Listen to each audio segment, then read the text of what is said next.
Okay, so can you introduce yourself? Like your major, where you're from, things like that. My name is Carl, and my major is physiology with a minor in theater, and I'm a freshman. Okay. And I'm from Ghana. Sorry. No, that's fine. You're from okay. So how does Ghana view the LGBTQ plus community? Well, in Ghana, it's known as a sin. It's the crime. Literally, you can be killed if you're LGBTQ, and it's acceptable. So probably if I go back and someone kills me, the law can't do anything against that person. So yeah, there's nothing like an LGBT community in Ghana. There's no LGBT community in Ghana? Alright. Why did you come to school here in Michigan? Basically because of the reasons I said. So basically I was going to get killed eventually if I stayed in Ghana my whole life. So I had to just look for freedom, and basically, fortunately for me, I was smart, so I had to apply for a scholarship, and my scholarship gave me a full ride here. So yeah, but the main reason why I really wanted to come here was not really for an education, but for the freedom and liberal, how liberal the United States is. So would you consider yourself a transgender woman?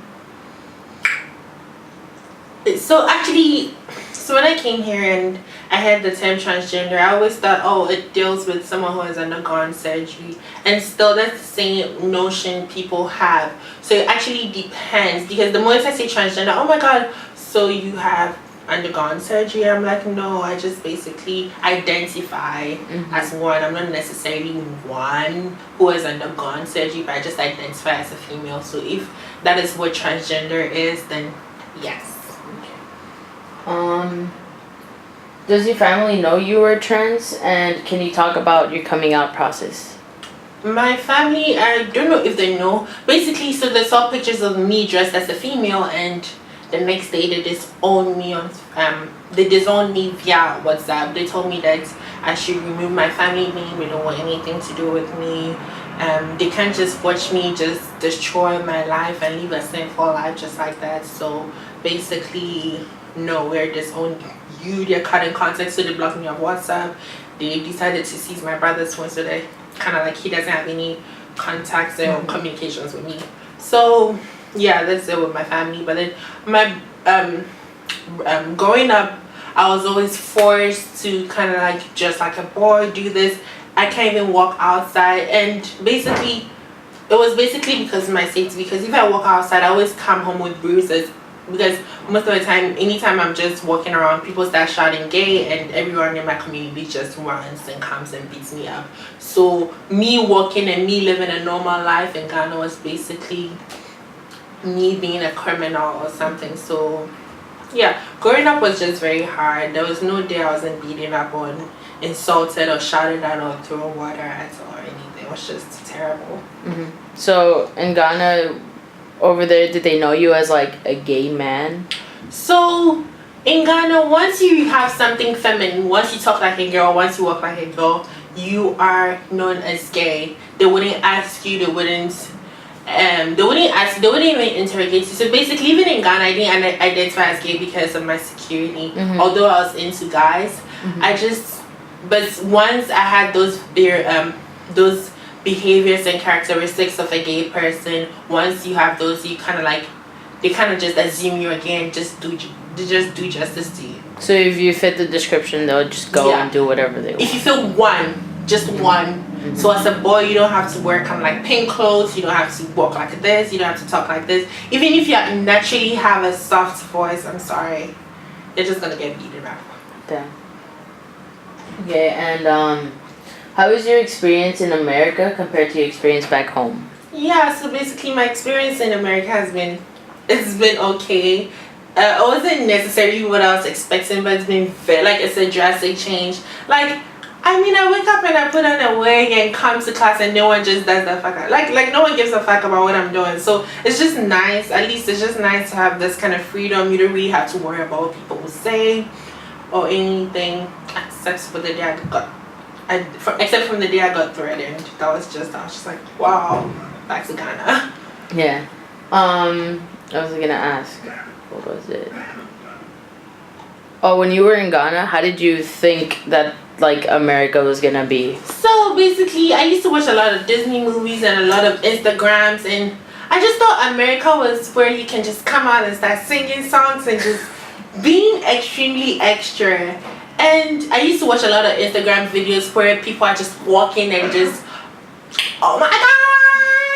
I was just like, so I just thought like people here are not. I don't think people here are really accepting. They just don't care. Mm-hmm. So I thought actually people were accepting where if they see you, they just come approach you and be like, hi, how are you? Start a conversation with you. Here, basically, when I'm dressed like this, they don't just care. They don't. No one approaches me. People just have their own stereotypes about, oh, so you're just basically a gay person, so that's what you're gonna do. We don't care what you're gonna do. You can just do whatever you want to do. We just don't want to associate ourselves with you. That's how it kind of comes across. So I thought basically when you're gay, you actually rather being like, oh my god, people just want to see you and talk to you and have fun with you. But then it wasn't really like that. No.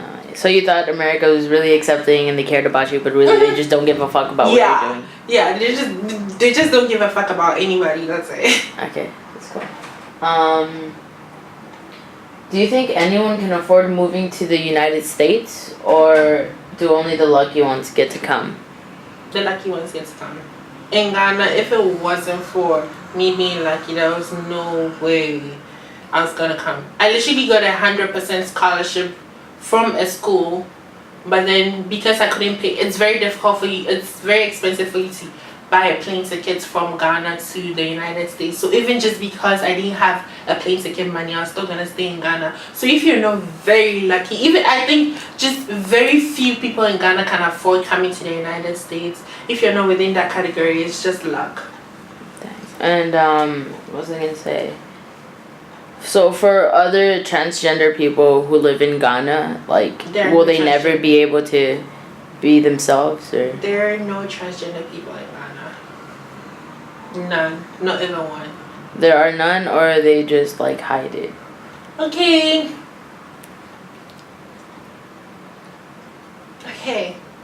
So far as I was in Ghana, I'm sure there are people there who would like to identify as trans, but then yeah, they'll hide it because of how the community is. So yeah, I know if my brother comes here, and my brother would like to identify as trans, so yeah, it's gonna be very difficult for someone like him to come here. Was that a question? Yeah. Okay. Yeah. Do you miss your family? Do I miss my family? Yes. I was about to say no, but I realized that yeah, family is just something you can do. You can just say I don't miss them. Sometimes I just wish my mom would be so upsetting and just be like, girl, just be yourself, get you some heels, get you some hair, and just be happy. But then once she's not like that, I'm just kind of sad. I just feel like, yeah, in as much as I have everything I really want, without her love and acceptance, my life is not really as complete as I really want it to be. Mm-hmm. So I do miss them. Do you think there's anything like we can do to like, how do I say this, like, are there any resources like we can provide or something for the people in Ghana, or?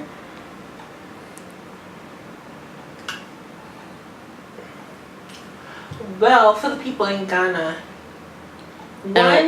when I say like for the people in Ghana, I mean for like the LGBTQ community. The thing is, basically, you wouldn't find someone identifying with the LGBTQ, so it's gonna be very difficult for you to kind of help them, because you going to Ghana to advocate for LGBT rights is basically you going to Ghana with the motive of getting killed. Once you talk about it's being good, people around you can just run up to you and beat you, because once you hear it, somehow just shout it out and they all come together to beat you up. And that alone will even put the people who you want to help in fear. Mm-hmm. And by the time, I don't know, I think by the time you end, like, by the time you spend a week or two in Ghana advocating for LGBT rights, you might not come to the United States because you might get buried in Ghana because you'll be dying. I think that's how bad it is.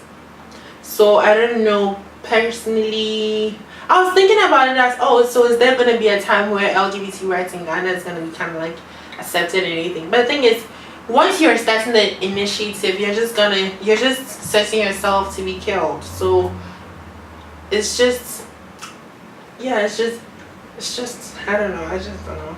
Maybe it's possible. It's just that I have just lost hope. Maybe I think maybe it can be possible. Maybe you guys can find a way. But personally, I think I have lost hope, and I don't think it might be possible. So, because you said you lost hope, do you think it's just a lost cause? Like Ghana, like incorporating the LGBT community, you think it's a lost cause? Yeah, I think basically Ghana is a very conservative place. It's a very conservative place. Even wearing those mini shorts is known as a sin. It's not a sin per se, but it makes you look immoral. So even if such minor things are not being accepted in Ghana, how much more the LGBT community, where homosexuality is always preached at churches that it's a sin, it's a this, and you basically, there are very few people who would accept you if you're you identify with the LGBTQ. So I just feel like it's just lost hope, like you said. Those are all the questions I have. Do you have any other things to say, or? Well, what do I have to say? It'll be very nice to see Ghana be a little LGBT accepting. At least just for people to just identify as LGBTQ would be something that would really make Ghana progressive to me. So if there's a way of doing that, and if you guys really have a passion for something of that sort, I'll really be happy if you guys can really kind of give a helping hand to people. Because it's like my brother is there. My brother really wants to come here because he doesn't have the resources to come here. He can't, and he's just living hell over there. So if there's anything you guys can do, I'll be so glad if you guys do it. Thank you. You're welcome.